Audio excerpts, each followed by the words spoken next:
זה היה יותר נכון להוסיף עוד חלון בצד השני, או שזה היה... לא, לפי דעתי לא. לפי דעתי לא, אבל יש עם זה בעיה. אם הפרויקט היה אטום לחלוטין, ובו בעצם רק פאה אחת היא פאה שבעצם יש בה עניין, ואין שום הרמז בחלק אחר שמזמין אותך לעשות את הסיבוב כדי לראות את הפאנץ' ליין, זה בעייתי. ולכן יכול להיות מאוד שבחלקים אחרים היה צריך לעשות משהו שיוביל אותך למקום הזה. כמו מה? אני לטעמי, אם האזור הזה היה אטום, והקיר הזה במקום לרדת ישר היה יורד טיפ-טיפונת בזווית, אוקיי? תראית החוצה? פנימה.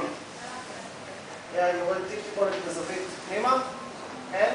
כשעדיף שפה הקיר שהיה יורד היה עמוק יותר מבצד הזה, הייתי רוצה לתת חשוקת ממלית שהייתה מכריחה אותי לעשות את הסיבוב.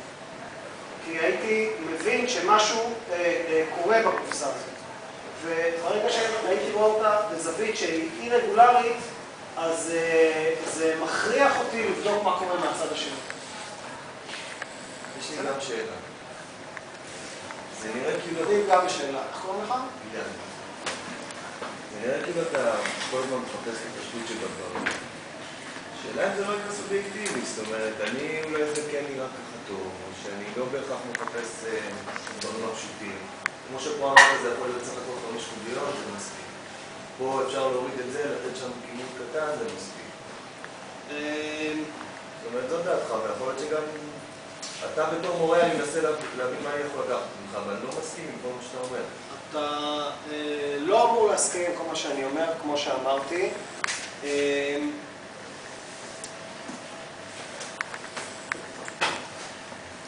אני, זאת אומרת, שיטת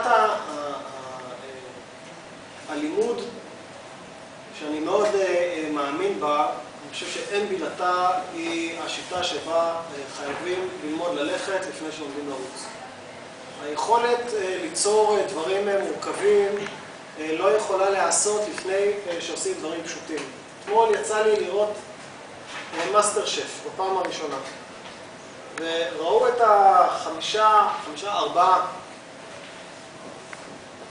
שפים, כל אחד